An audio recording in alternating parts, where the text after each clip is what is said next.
Located between 12 degrees and 18 degrees north latitude and 36 degrees and 44 degrees east longitude, Eritrea occupies about 125,000 square kilometers of land area. The country shares its borders with the Sudan in the north and west, Ethiopia and Djibouti in the south, and the Red Sea in the east. For thousands of years, this land, now a self-governing state, has been the crossroads of ancient trading routes from Asia, Arabia and Africa, and home to various ethnic groups practicing different lifestyles, religions and traditions.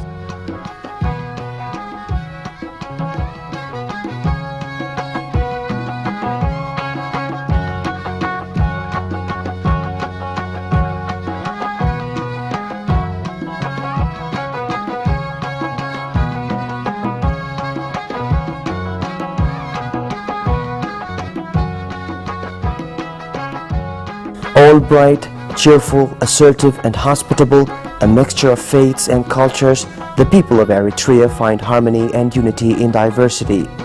Eritrea has been home to various cultural groups for thousands of years. In modern-day Eritrea, there are 9 distinct ethnic groups, namely the traditionally farmers, the Bilen, with their social structures organized by kinship groups, the agriculturalist Tigrinya, working the populated highlands, the welcoming Tigray, whose oral literature consists of folktales, legendary war cries and riddles, the semi-nomadic pastoralist Hadarab, specializing in raising camels and cattle, the proud Saho of their unique techniques in bee farming, the renowned dancers of the Kunama, who have developed more than 25 different dancing forms, the mixed cultures of the Nara and the Afar, who are strictly tradesmen and adapted to the very harsh and inhospitable desert terrain, and the nomadic Rashaida.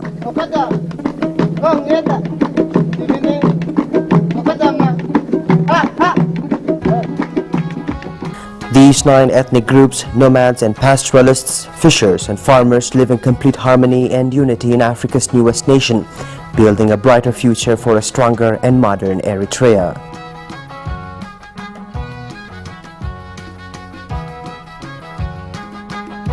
Eritrea served as a route for the passage of religions, immigrations and civilizations in the very old times. Churches and mosques, the 2 symbols of the 2 religions, still stand as testimony to their early arrival in the country, like this monastery of the Debrecen built by Abu Philippos in 1361.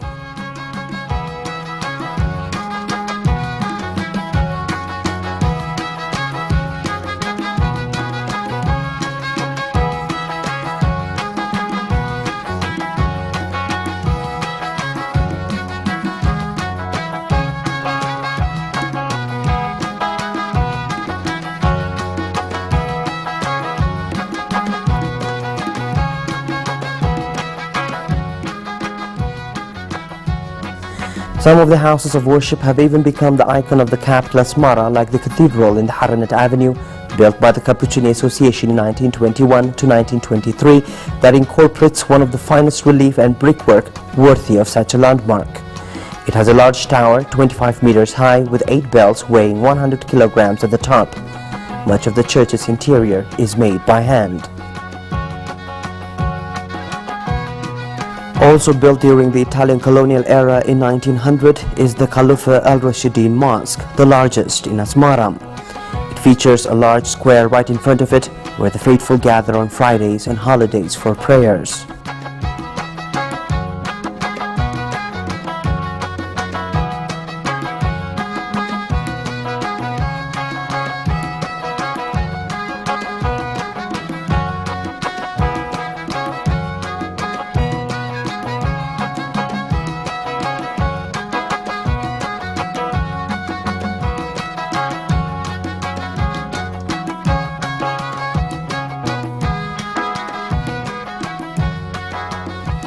Possibly one of the most fascinating countrysides in Eritrea is the permanently green forest and plantations of the Samanawi Bahri, full of large picturesque trees and home to a vast variety of bird life. Visitors cannot fail to experience the soothing sound of birds that bring peace and delight.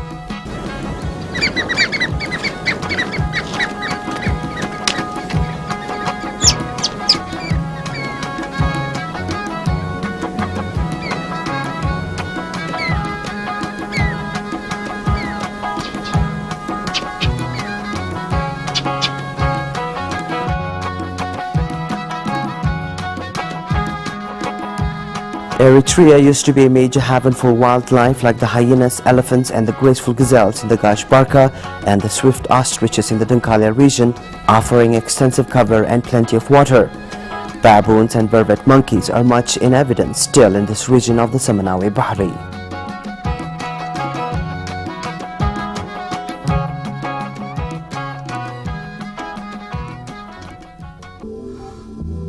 Life undersea off the Massawa east coast opens up a veritable treasure chest of colorful fish and exotic corals that have made the undisturbed marine paradise of the Red Sea a scuba diver's delight and an aquatic wonderland. Of the 1,000 plus species or subspecies of fish known to inhabit the Red Sea, some 15% are not found anywhere else but here.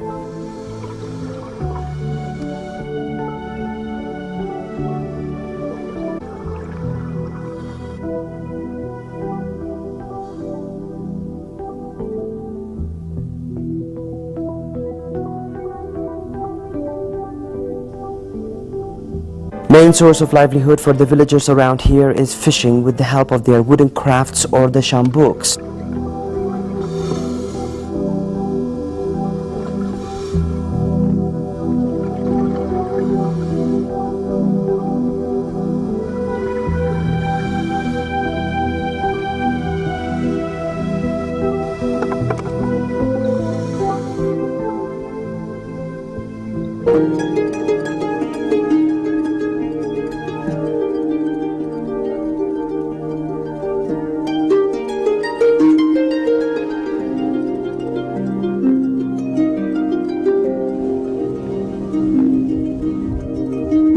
The coast of Massawa is also renowned for shipwrecks, with some of them reclining only 3 meters below the surface, while others are as far deep as 4 kilometers.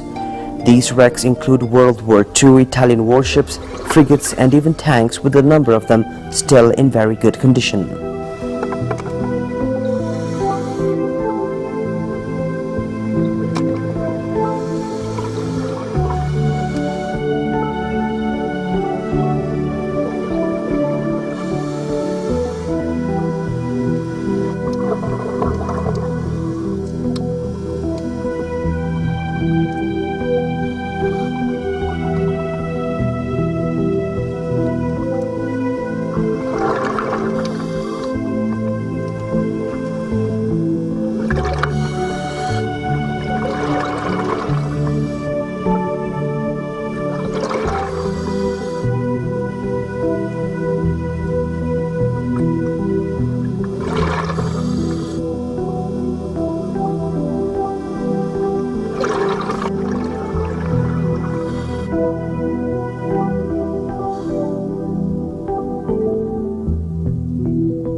the northeast of the capital Asmara, about 115 kilometers, is the second largest city in Eritrea, Massawa.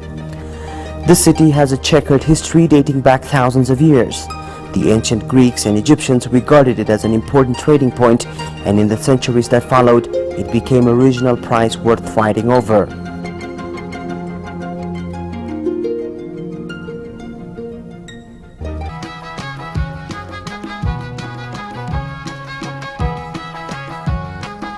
Travelers from Europe who visited Massawa in the 19th century speak of the cosmopolitan nature of the port, which drew merchants from India, the Middle East, and the markets of the West. The architecture of Eritrea presents a dramatic range of styles, and many fine examples exist demonstrating the neo-Florentine and neoclassical Art Deco movements in Italian architecture during the 1920s and 30s.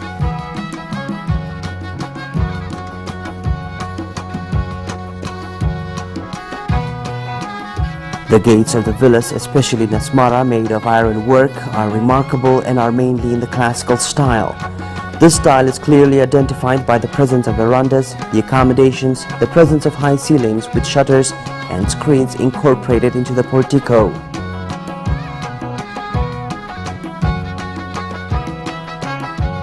Built by the Italians in the early 1920s on the main Harnett Avenue is the delightfully formal, light and delicate-faced Cinema Asmara.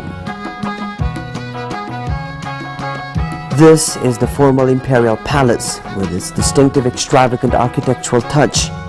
This state palace of Haile Selassie is now the National Museum of Eritrea. The country, with its colonization background, has also inherited some of the European cuisine, but it is this, the traditional gastronomy, that attracts tourists by the thousands.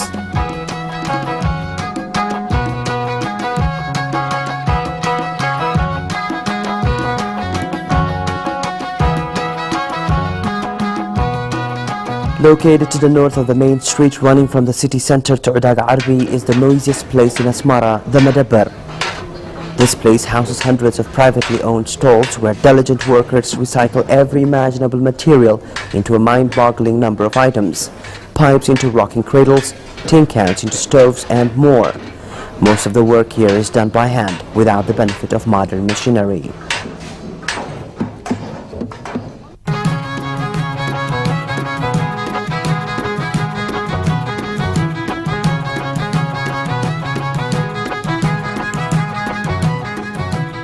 To the northwest of the capital city of Asmara, covering a surface area of 21,500 kilometers, is the Ansaba zone. This zone sits upon a 500 to 2,500 meters range of altitude above sea level and boasts a highlands temperature with a lowlands warm climate. At a slightly elevated area in the zone is the elaborate agricultural estate famous for its oranges, grapes and tomatoes. Some Italian entrepreneurs once developed this estate, which is spread over an area of 1,200 hectares, of which only 300 are cultivated.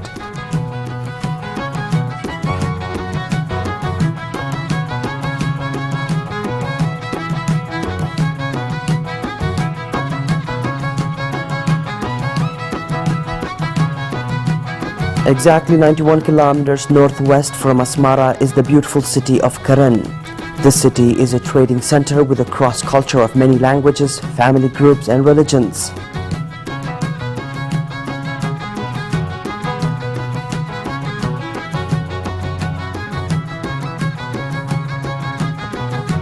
It has a styled circle of flowers, commonly referred to as the Giraffiori, where all the roads of the town meet.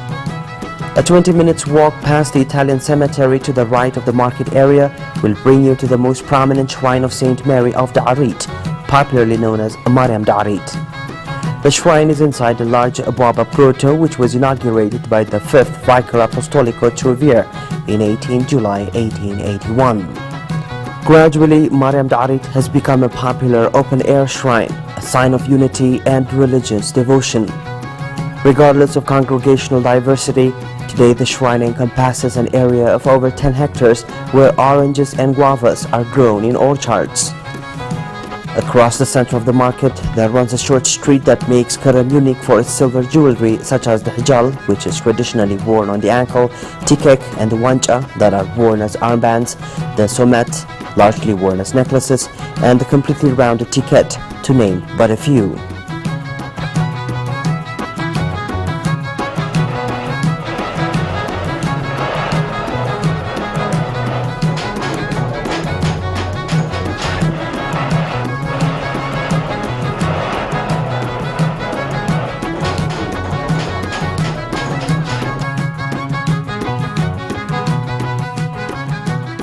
This is the dry arid region of the western lowlands deep into the Kunama territory, the town of Baruntu with its one main street.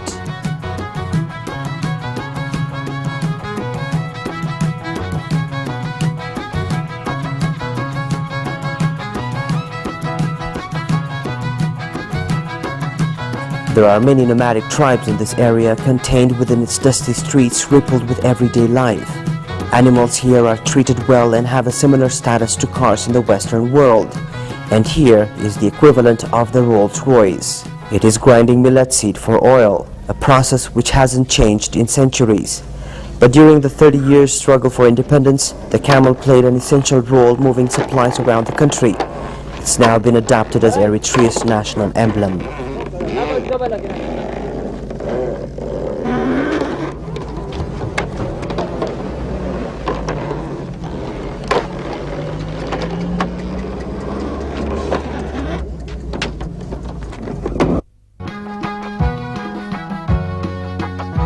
Located 11 kilometers south of Eritrea and positioned on a flat plain area are the archaeological sites of Quhaito that date back from approximately 400 to 500 BC.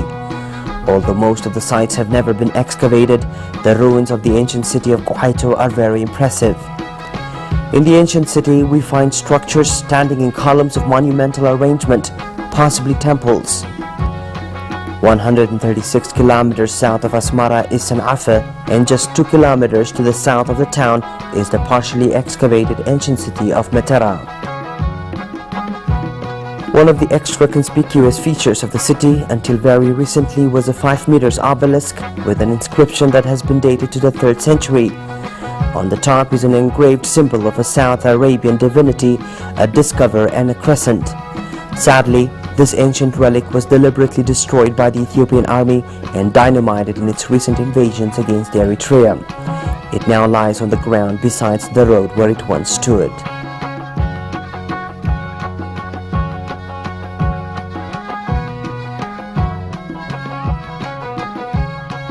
The archaeological site covers about 10 hectares, conserved to almost 2 meters in height. The walls of many buildings can still be seen today.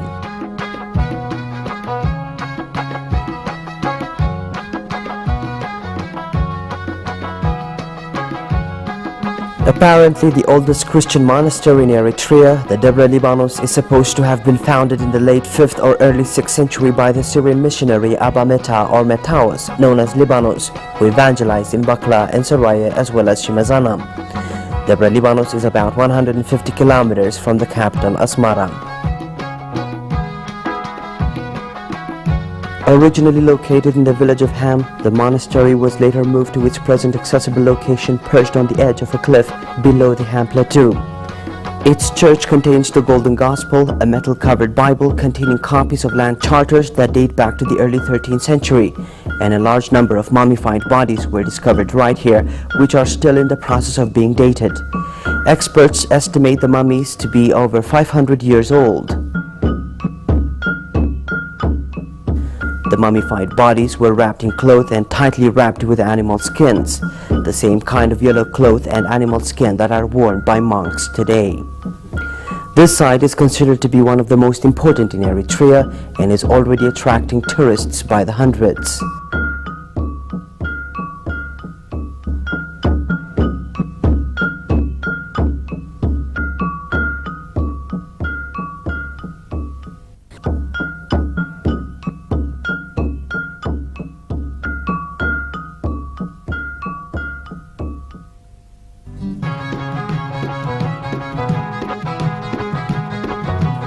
One of the greatest tourist attractions in Eritrea is the Italian-built railway system. History tells us that the railway between Asmara and Massawa and from Asmara to Karan and Agordat was initially built as a link between the port city and the fort at Saati, just a few kilometers away on Eritrea's coastal plains in 1887. But 14 years later, in 1901, it was decided to undertake a much more daunting and ambitious task, to take the line up the precipitous escarpment to Asmara. And in 1911, 1 year after reaching the Fasit, the construction crews hammered home the last spike in Asmara. As much as anything, it was a matter of colonial pride. Like most railways by the British in other colonies in Africa, the plan in Eritrea involved the massive civil engineering challenge, the line snaking back and forth in a series of tight bends.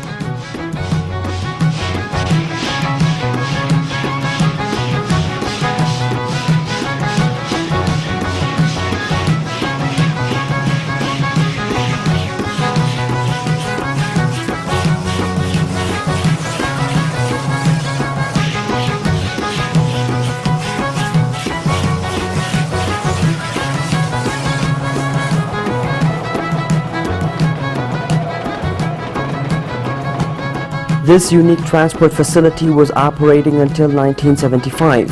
Sadly, the once proud stations, the tracks and beautiful works of engineering were reduced to rubble by the following colonialists who used them as trenches.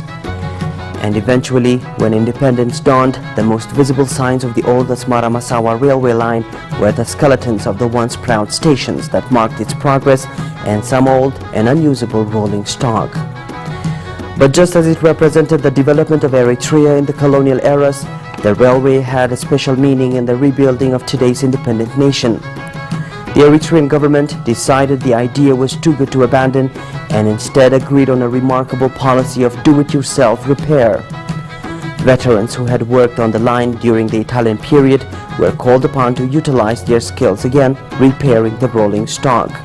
Members of Eritrea's nation-building national service and students on summer work programs were assigned to collect the sleepers and repair the task. Once fully completed, it is greatly anticipated that this particular railroad will give a new sense of adventure to railway enthusiasts by providing spectacular scenery of the escarpment and valleys. There is a common purpose and national spirit in Eritrea which is quite unique in Africa. It's emerging now into prosperity. There is no corruption, almost no crime and vast potential. The people are energetic, resourceful and deeply committed to building a new nation in the fastest possible time. The government of Eritrea is gradually introducing the country's perennial tourist attractions to all interested. Already tourists by the thousands are visiting all the sites Eritrea has to offer with all its multiplicity, beauty, excitement and endless adventures.